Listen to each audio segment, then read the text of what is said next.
जय हिंद भारत। आज टॉपिक होची कि डैफोडिल्स आम आज स्टार्ट करिबा। डैफोडिल्स कौन ना डैफोडिल्स होची गोटे फूलर नाम। डैफोडिल्स लिखिछंती जे कि गोटे आम कहू बा इंग्लिश पॉइंट बा जे कि पोएट ऑफ लॉरेंस बोली मध्य ताको कहू। सी होचंती पोएट ऑफ लॉरेट बोली ताको कहू एवं सी होचंती सही महान व्यक्ति होचंती विलियम वर्ड्सवर्थ। ओके, से किए ना सी होचंती विलियम वर्ड्सवर्थ। तेणुकरी आम विलियम्स वर्ड्सवर्थ विषय आज संपूर्ण भाव में विवरणी को आम आलोचना करवा। तो विलियम्स वर्ड्सवर्थ जी कि डैफोडिल्स लिखते देखो आम जिते कॉलेज रे पढ़ु तो आमर सार प्रत्येक समय आमको कहती कि डैफोडिल्स माने टाइटल रु 30% आमको बुझा पड़ो। डैफोडिल्स देख विलियम्स वर्ड्सवर्थ भावना देख कि डैफोडिल्स को किपरि भाव से माने लिखिं से डैफोडिल्स विषय से वर्णना करछंती। तो तेणुक डैफोडिल्स होची बहुत माने इंटरेस्टिंग चैप्टरटी जहाँ नेचर ऑफ पोएट बोली कह जाए। विलियम वर्ड्सवर्थ को से केमिति गोटे प्रकृतिर माने गोटे प्रकृति को किपरि भाव में एलाबोरेट कर से लिखिं। यह हूँ से कवितार बा डैफोडिल्स लिखिबार कविंकर विशेषत्व। देख यपटे देखिए से डैफोडिल्स एपटे देखिए डैफोडिल्स बुझेगा। देखो यही पटे देखिए से डैफोडिल्स फूल। तो विलियम्स वर्ड्सवर्थ केपरि इंटरेस्टिंग भाव में डैफोडिल्स फूल को बहुत बढ़िया से वर्णना कर। तो प्रथम विषय आमको जानवा हे निश्चिंत भाव में। तो सी होती विलियम्स वर्ड्सवर्थ फुल ना से माने फुल ना हूँ विलियम्स वर्ड्सवर्थ है। तो से कौन करते ना 1770 रे से बोर्न होते 1850 रे से डेथ होता। तो is one of the most or poets of his times. से कौन करते ना से बहुत बड़ माने गोटे फेमस पोएट थे समय। He was the honour of England poet of laureate हिसाब से परिचित थे। He defined poetry as the spontaneous overflow and powerful feelings. Spontaneous overflow and powerful feelings से गोटे माने बहुत arising from the emotion of recollected tranquillity कविता मान को देखा मिले। स्पॉन्टेनियस ओवरफ्लो पावरफुल फीलिंग्स ये जिनिस से कविता गुड़ाक बहुत इंटरेस्टिंग एवं चमत्कार करें। इमोशन एवं रिकलेक्टेड ट्रैंक्विलिटी जहाँ को बहुत भल भाव से इराडिकेशन करिसेंती। He was is a poet of nature. से पोएट ऑफ नेचर भाव में परिचित। एंड से किपरि भाव में गोटे माने प्रकृति को एलाबोरेट करिसेंती ताहाकू एठारे बहुत भल भाव में वर्णना करा जायछि। एवं से इमोशन जो गोटे प्राकृतिक जिनिस को देखिकी गोटे इमोशन को भावना को माने ट्रैंक्विलिटी को एठारे बहुत भल भाव में वर्णना कर। तेणुक पोएट ऑफ नेचर बोली जना जाए। And use to common words and to express his feelings. से कॉमन वर्ड माने गोटे सिंपल वर्ड साधारण वर्ड रे से कौन करते से भावना को प्रकाश करते पाठकर मन को चमत्कारिता सहित परिपूर्ण करते। तेणुक पाठक को पढ़ा को बारंबार मन लगु थाए। यह ही हूँ गोटे माने यही कविंकर गोटे विशेषत्व। देख आम कवि विषय पढ़ी सारे जी कि इंग्लैंड पोएट ऑफ लॉरेट हिसाब से परिचित अच्छा। जो इमोशन रिकलेक्टेड एंड ट्रैंक्विलिटी यह हूँ बहुत गुरुत्वपूर्ण है। And use to common word to express से भावना को साधारण शब्द रे वर्णना करते। यह हूँ गोटे विशेषत्व। तो वार्म अप पढ़ा प्रथम आम पाठ को जीवा द टेक्स्ट को जीवा पूर्व आम वार्म अप को पढ़ा आवश्यक। एवं मोर अनुरोध कि आपण मानक कि आपण मान समस्ते वार्म अप पढ़ंतु। वार्म अप से ही समस्त पाठर सार कथा को वर्णना करा जाए। तेणुक the poem is incorporated the ideas of the aspect essential to romantic poetry. यही कवि यही माने डैफोडिल्स कविताटा बहुत रोमांटिक पोएट्री केमिति ना हे हूँ रोमांटिक पोएट्री गोटे फ्यूचर सहित किपरि भाव में गोटे माने रोमांटिक हूँ। तेणुक यहाँ रोमांटिक पोएट्री बोली कह जाउछि। The field of daffodils is evidently the subject of this poem making nature the most efficient of features thought out in Wordsworth adds a range of natural images such as lakes, trees, star and even clouds in this poem. ଏଠାରେ କାଣା କହୁଛନ୍ତି ନା ୱାର୍ଡସୱାର୍ଥ ବହୁତ ଗୁଡ଼ାକ ମାନେ natural images ଗୁଡ଼ାକ ସେ ସଂଯୋଗ କରୁଛନ୍ତି ଲାଇକ୍ ଦ୍ୟାଟ୍ ଲେକ୍ସ ଅର୍ଥାତ୍ ହ୍ରଦ, ଟ୍ରିଜ୍ ଗଛ, ଷ୍ଟାର ଅର୍ଥ ତାରା ଏବଂ ମେଘ ବାଦଲ ଗୁଡ଼ାକ ମଧ୍ୟ ସେ ଏଠାରେ କ'ଣ କରୁଛନ୍ତି ନା ସଂଯୋଗ କରୁଛନ୍ତି। Through the nature the tranquil mood and instantly created from in the very first line I wander lonely as a cloud। ଏହି ଫାଷ୍ଟ ଲାଇନ୍ ଅର୍ଥାତ୍ I wander lonely as a cloud ଏହା କବିତାକୁ ଅଧିକ ମାନେ ମଧୁମୟ ଏବଂ ସୁନ୍ଦରମୟ କରିଥାଏ ବୋଲି କୁହାଯାଉଛି। ଟ୍ରାଙ୍କ୍ୱିଲ୍ ମୁଡ୍ କରିଥାଏ ଇନଷ୍ଟାଣ୍ଟଲି ଏହି ଫାଷ୍ଟ ଲାଇନ୍ ଯେନ୍ତାକି I wander lonely as a cloud। ଏହି କବିତାଟା ମାନେ ଏହି ପ୍ରଥମ ସେଣ୍ଟେନ୍ସଟି The atmosphere of the poem is very peaceful and use of the nature creates of joyful settings not until the poet later muses about what he saw does he fully appreciate the cheerful sight of the dancing daffodils। ହେଲା କ'ଣ କରୁଛନ୍ତି ନା dancing ଡାଫୋଡିଲ୍ସ କିପରି ଭାବରେ ନୃତ୍ୟ କରୁଛି ସେହି କଥାକୁ କବି ଏଠାରେ ବହୁତ ବଢ଼ିଆ ସେ ମାନେ ବର୍ଣ୍ଣନା କରୁଛନ୍ତି ଯାହାକି ଆମେ ଇନ୍ ଦ ଟେକ୍ସଟରେ ଆମେ ନିଶ୍ଚିନ୍ତ ଭାବରେ ତାକୁ ଏଲାବୋରେଟ୍ କରିବା ଏବଂ ପଢ଼ିବା। Study the poem and note how to Wordsworth glorify the beauty of nature and bliss of the solitude। ମାନେ କବି ଯେଉଁଟାକି ୱିଲିୟମ୍ସ ୱାର୍ଡସୱାର୍ଥ ସେ ଗ୍ଲୋରିଫାଏସ୍ କରୁଛନ୍ତି ଅଫ୍ ବ୍ୟୁଟି ଅଫ୍ ନେଚରକୁ ମାନେ ଏହି ପ୍ରାକୃତିକ ସୌନ୍ଦର୍ଯ୍ୟକୁ ସେ ଏଠାରେ ମାନେ ବର୍ଣ୍ଣନା କରୁଛନ୍ତି ଅର୍ଥାତ୍ ଗ୍ଲୋରିଫାଏ କରୁଛନ୍ତି। ହେଲା ଦେଖ ଇନ୍ ଦ ଟେକ୍ସଟକୁ ଆମେ ଆସିଯାଇଛି ତ ପ୍ରଥମେ ଆମେ ପଢ଼ି ସାରିଲେ କବିଙ୍କ ବିଷୟରେ ଯିଏକି ୱିଲିୟମ୍ ୱାର୍ଡସୱାର୍ଥ। ମୁଁ ଆପଣଙ୍କୁ ଓଡ଼ିଆରେ ଲେଖିଦେଉଛି କି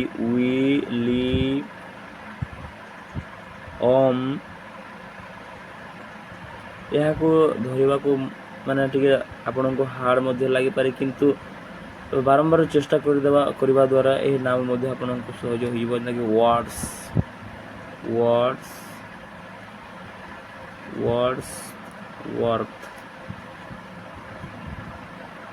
ୱିଲିୟମ୍ ୱାର୍ଡସୱାର୍ଥ ହେଲା ଏହା ହେଉଛନ୍ତି ତାଙ୍କର କବିଙ୍କର ମାନେ ଓଡ଼ିଆରେ ମୁଁ ଆପଣଙ୍କୁ ବର୍ଣ୍ଣନା କରିଦେଲି। ତ ଦେଖନ୍ତୁ ଆମେ ଆଉ ଡେରି ନକରି ଟେକ୍ସଟ ଆଡ଼କୁ ଗତି କରି ଚାଲିବା। ତ ଟେକ୍ସଟରେ କ'ଣ ଦେଇଛି ନା I wander lonely as a cloud। ବୁଝିଲା I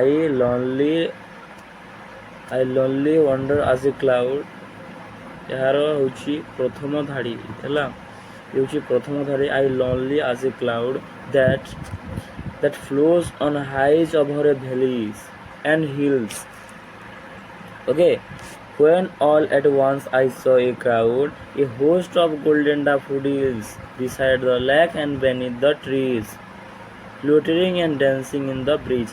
ଏହାର ଅର୍ଥ ଯଦି ଆମେ ବୁଝିବା ତ ଏହାର ଅର୍ଥ ହେଉଛି କି I wandered ଅର୍ଥାତ୍ ମୁଁ ଚମତ୍କାର ଭାବରେ ଏକୁଟିଆ କ'ଣ କରୁଥିଲି ଗୋଟିଏ ମାନେ କ୍ଲାଉଡ଼ ଯେମିତି ଅର୍ଥାତ୍ ବାଦଲ ଯେମିତି ମେଲା ଆକାଶରେ ଖୋଲା ଆକାଶରେ ସେ ଏକୁଟିଆ ଘୁରି ବୁଲୁଥାଏ ମୁଁ ସେମିତି ଭାବରେ ଘୁରି ବୁଲୁଥାଏ ବୋଲି କବି ଏଠାରେ ନିଜେ ନିଜକୁ କହିଛନ୍ତି। ଦ ଫ୍ଲୋଟ୍ସ ଅନ୍ ହାଇଜ୍ ଓଭର ଭ୍ୟାଲିଜ୍ ଆଣ୍ଡ ହିଲ୍ସ କିପରି ହୋଇଥାଏ ଯେପରି ଭାବରେ ଗୋଟେ ହାଇଜ୍ ଯେମିତି ଉପତ୍ୟକା ଏବଂ ପାହାଡ଼ ଭିତରେ ଯେମିତି ସେ ମେଘଟା ବାଦଲଟା କ'ଣ କରୁଥାଏ ମାନେ ବହି ଯାଉଥାଏ ସେହିପରି ମୁଁ ଏକୁଟିଆ ଘୁରି ବୁଲୁଥିଲି ବୋଲି ନିଜକୁ କବି ବର୍ଣ୍ଣନା କରିଛନ୍ତି। when all at once I saw a crowd ସେ କହୁଛନ୍ତି ଯେତେବେଳେ ମୁଁ ଦେଖିବାକୁ ପାଇଲି ଯେ ଏ କ୍ରାଉଡ଼ ଏଠାରେ ଏ କ୍ରାଉଡ଼ର ଅର୍ଥ ନୁହେଁ ଯେ ଲୋକ ଗହଳି ବା ଜନଗହଳି ଏଠାରେ ଏ କ୍ରାଉଡ଼ର ଅର୍ଥ ହେଉଛି ମାନେ ଫୁଲ ଗୁଚ୍ଛା ଗୁଡ଼ାକ ମାନେ ବହୁତ ସାରା ଫୁଲ ଗୁଡ଼ାକୁ ମୁଁ ଦେଖିବାକୁ ପାଇଲି ତେଣୁକରି ଏଠାରେ ଫୁଲ ଗୁଚ୍ଛାକୁ କ୍ରାଉଡ଼ ବୋଲି ସହିତ ତୁଳନା କରାଯାଉଛି। ଏ ହୋଷ୍ଟ ଅଫ୍ ଗୋଲ୍ଡେନ୍ ଡାଫୋଡିଲ୍ସ ଅର୍ଥାତ୍ ମୁଁ ମାନେ ଗୋଟିଏ ଫୁଲ ମାନେ ଡାଫୋଡିଲ୍ସ ପେନ୍ଥାଟି ମୁଁ ପାଇଲି ବୋଲି ସେ ଗୋଲ୍ଡେନ୍ ଡାଫୋଡିଲ୍ସ ଅର୍ଥାତ୍ ସୁନାର ଡାଫୋଡିଲ୍ସ ସହିତ ସେ ତୁଳନା କରୁଛନ୍ତି ସେ ଡାଫୋଡିଲ୍ସ ଫୁଲକୁ। Beside the lake and beneath the beside the lake ଅର୍ଥାତ୍ ହ୍ରଦର କୂଳରେ ଏବଂ ଗଛର ତଳେ ମୁଁ ସେଟାକୁ ଦେଖିବାକୁ ପାଇଲି ବୋଲି କବି ଏଠାରେ ବର୍ଣ୍ଣନା କରୁଛନ୍ତି। ତ fluttering and dancing in the breeze କ'ଣ କରୁଛି ନା fluttering and dancing in the breeze ଅର୍ଥାତ୍ ସେଇ ପବନରେ ମାନେ ବହୁଅଛି ଏବଂ ନାଚୁଅଛି ଏବଂ ପବନର ଦ୍ୱାରା ସେ କ'ଣ କରୁଛି ନାଚୁଅଛି ବହୁଅଛି ଏବଂ ନାଚୁଅଛି ଫ୍ଲୁଟରିଂ ଆଣ୍ଡ ଡ୍ୟାନ୍ସିଂ ଇନ୍ ଦ ଫ୍ଲୁଟରିଂ ଅର୍ଥାତ୍ ସେ ମୁଣ୍ଡ ଯେମିତି ମଣିଷ ମୁଣ୍ଡ ଥାଏ ସେପରି ଫୁଲ ଏଇପଟକୁ ହେଉଛି ଏଇପଟକୁ ହେଉଛି ଏଇପଟକୁ ହେଉଛି ଏଇପଟକୁ ହେଉଛି ଏହାକୁ ଫ୍ଲୁଟରିଂ ବୋଲି କୁହାଯାଉଛି ଏବଂ ଯେତେବେଳେ ପବନ ଇଆଡ଼େ ବହୁଛି ପବନ ବହୁଛି ଇଏ ହେଉଛି ଡାଫୋଡିଲ୍ସ ଫୁଲ କ'ଣ ହେଉଛି ଯେତେବେଳେ ଇଆଡ଼କୁ ଆସୁଛି ଡ୍ୟାନ୍ସିଂ କଲାପରେ ଜଣେ କିପରି ମଣିଷ ନାଚିଲା ବୋଲି ମାନେ କବିଙ୍କୁ ମେହସୁସ ହେଉଛି ତେଣୁକରି ସେ fluttering and dancing in the breeze ସହିତ ସେ ତୁଳନା କରିଛନ୍ତି ବୁଝିହେଲା fluttering and dancing in the breeze ସହିତ ସେ ତୁଳନା କରି ସେ ପୁଣି କହିଛନ୍ତି ଯେ continuous as the star that shines and twinkle on the milky way these trees on never ending line along the margin of a bay 10,000 saw at a glance tossing their heads and sprightly dance अर्थात एठारे कहते continuous आज the star माने star जमी continuous भाव में थाए सेपरी भाव में माने एठारे माने सरू नहांती एठारे कौन कहते ना सरू नहांती बोली से मध्य कहते अर्थात कंटिन्यूअस आज द स्टार कंटिन्यूअस आज द स्टार अर्थ होची जमी कंटिन्यूअस स्टार माने तारा गुड़ाक जमी आकाश में जगमग करूथांती शाइनिंग मारुथांती सेपरी भाव में ट्विंकल ऑन द मिल्की वे अर्थ एठारे होची आकाश गंगा बुझेला कौन ना आकाश गंगा यार अर्थ होची जमी कि आकाश गंगा बोलिकी मध्य कह जाए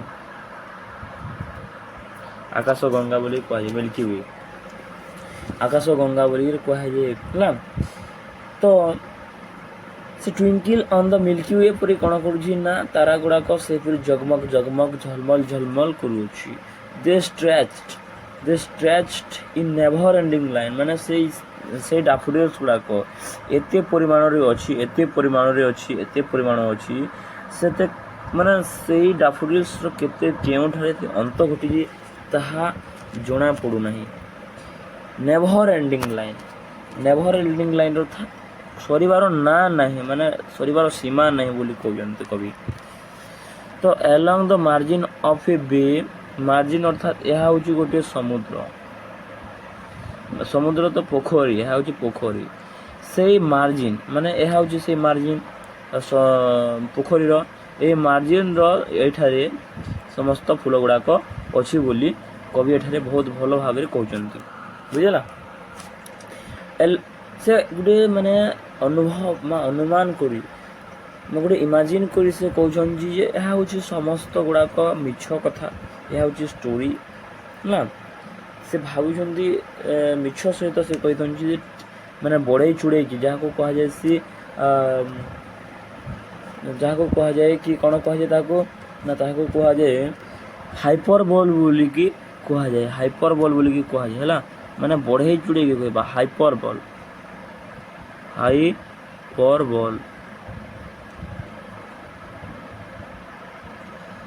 माने कौन सी जिनिस को बढ़े चुड़े कहवा कौन ना सत्य कौन ना गणीदेली कि माने कवि तो कहते पुणी जे माने एंडिंग नहीं एते दूर पर्यंत लमिजी एंडिंग लाइन से डाफोडिल्स फूल गुड़िकर एंडिंग नहीं से पुणी केमिति गणी देकी कहले जे 10,000 बोली ये हूँ माने हाइपरबोल एट ए ग्लांस ना tossing their heads and sprightly dance माने स्प्राइटली डांस करुच्ची माने फूल को फूल टच करिकी यही फूल टच करुच्ची जीवंत भाव में कौन करुच्ची ना डांस करुच्ची जेमिति मनुष्य मुंड माने से गछटा जेमिति गोटे जीवंत भाव में या मुंड या सहित मुंड टच करुच्ची बुझीगला तो या सहित मुंड टच करुच्ची